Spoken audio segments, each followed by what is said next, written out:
ñu def taxaw seetlu ci honorable Mayebe Mbaye keroog l'ancien président Macky Sall.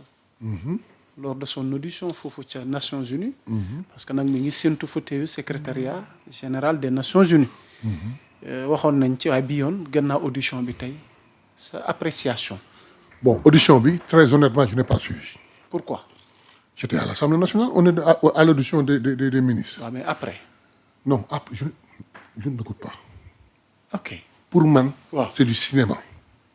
non Macky dem ba bokk ci cercle yi nga xamante ne ci ñooñu ñoo nar a nekk secrétaire des Nations Unies nga ne c'est du cinéma. pour man xam nga newoon ngeen fi ne du sax du ñu sax recevoir dossier bi. non tey il est devenu candidat nga ne ma c'est du cinéma.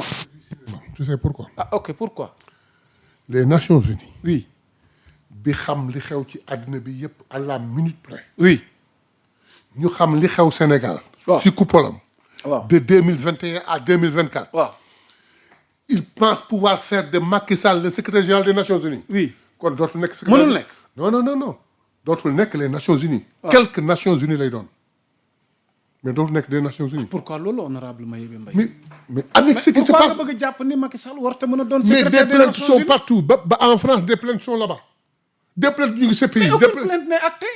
son casier est vierge honorable parce que am na sax askan bi nee nañ yéen sax dañ leen ci interpellé en tant que des députés ci hémicycle bi. parce que comment est-ce que tey Macky Sall ak li ngeen koy reproché yëpp ak li ngeen di waxal Macky Sall yëpp tey jii nii le casier de Macky Sall reste vierge ba mu tala déposer candidature am. mais les faits sont on là. va vous demander tey li ngeen koy reproché tey fan ngeen ci toll. mais les faits sont là.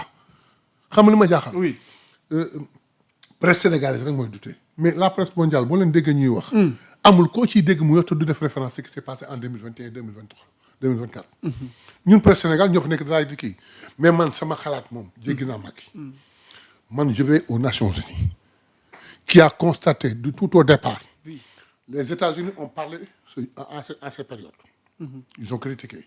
la France a critiqué. Le Japon la Chine et consorts même l'Union soviétique a critiqué. 5 cercles boobu. mën nañ toog di seetaan pour que Macky devienne le secrétaire général des Nations Unies. oui. mais su ko defee Nations Unies nañ ko tas amatul njëriñ. léegi refuge lay doon pour un kii. ensuite pour ñu wax rek. waaw. l'Afrique a eu honorable ba doo am mbetteel Macky xëy suba nekk secrétaire des Nations Unies ñu toogaat fii ma laaj la ko. dara du ma ci bett dafay renforcer rek l'idée que je me fais des Nations Unies. que ni c'est pas les Nations Unies c'est quelques Nations Unies. quelques nations qui sont unies avec le droit de veto. ngay nation may nation. parce que je suis très fort ma am droit de veto. lu ma neexul du jàll. c'est ce qui permet à Israël de faire ce qu'il veut. te dara ci am ak d'autres. c'est ce qui permet à Trump aujourd'hui de faire ce qu'il veut. aujourd'hui Trump est là dem fekki pays souverain ñu cëppet président bi yóbbu këram denc. ñu ne man maa gérer pétrole bi. moom d'accord naa ci. alors moo tax ma la c'est pas les nations. loolu lu mu jotee candidat Macky. c'est pas les nations. Macky nee na s'il est élu secrétaire. yooyu yëpp dina ko defaraat. mais Macky a été. restaurer la justice dans le monde. restaurer le droit dans le monde. ma ne kon mu restaurer ko au Sénégal. rendre à l'Afrique sa dignité et sa position. mais kon mu restaurer ko au Sénégal. comment peux-tu restaurer la justice dans le monde alors que tu ne peux pas restaurer la justice dans le monde. tu convaincs des juges. tu accuses arbitrairement quelqu'un complot. mais yow mënoo imposer la justice. et la justice sénégalaise dans tout ça. mais la justice sénégalaise. depuis 2 ans vous êtes au pouvoir. vous ne parvenez pas à situer les responsabilités. attendez voilà ça nous renvoie à la première question.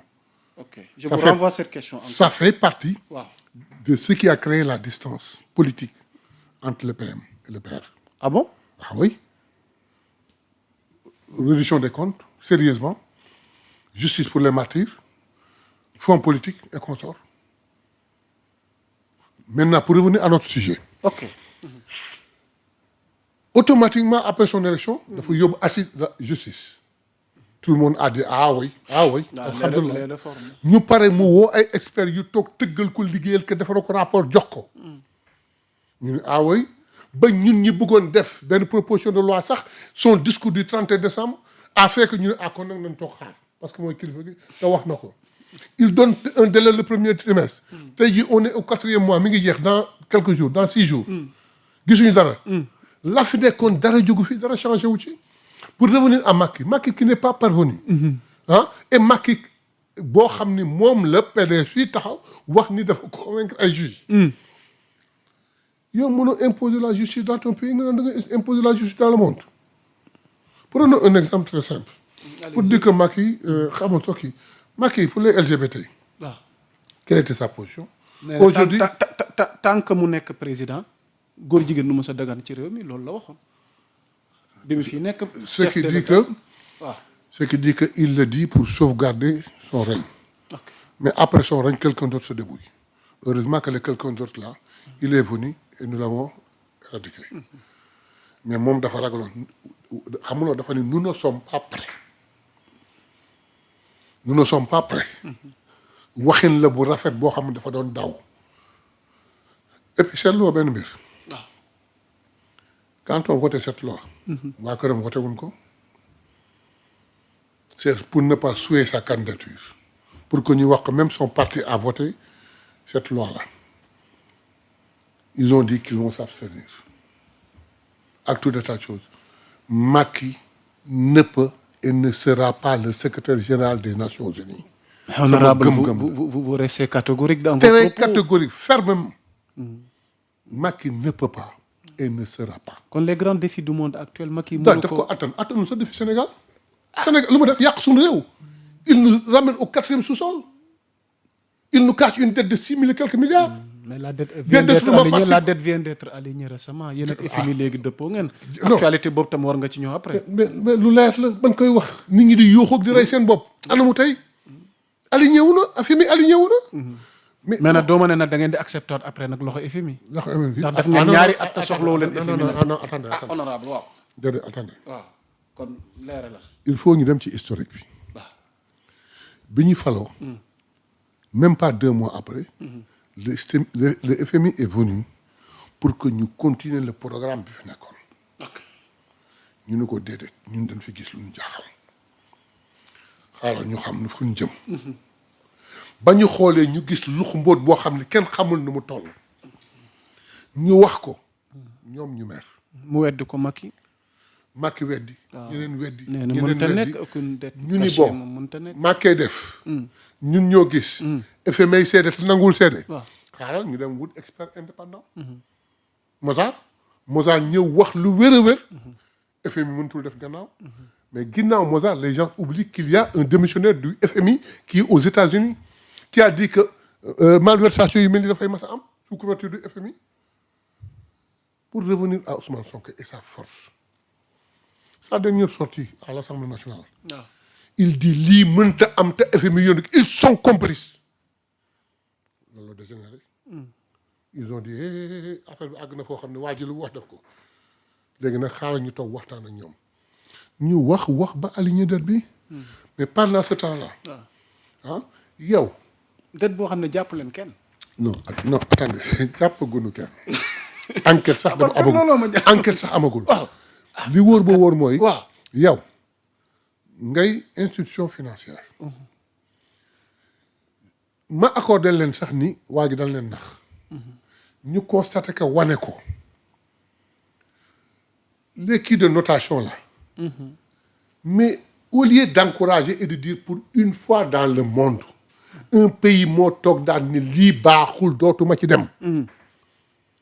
mais il nous lançait des pics chaque semaine ñu dégradé chaque semaine ñu dégradé. est-ce que ça nous a mené à rien du tout tey le FMI s'est aligné. Maintenant pour revenir à votre question est-ce qu'on ne va pas accepter. ah waaw si FMI le FMI nous propose benn comment est-ce qu'on dit un programme ñun dañu waxoon depuis l'opposition. bañu nu programme FMI. mais yow indil sa xaalis. teg sa intérêt yu jaadu li ñu bëgg ñoo ko xam ni ñu koy defee ñoo ko xam kañ lañ koy def ñoo koy xam ñen ñooñu koy defal ñoo ko xam su FMI aligné woo avec un bon programme on l'accepte mais ñooy xam li ñu bëgg ñoo koy defal suñu bopp kañ lañ koy def ak fan lañ koy def loolu rek mooy problème bi mais un programme du FMI on ne rejette pas. alors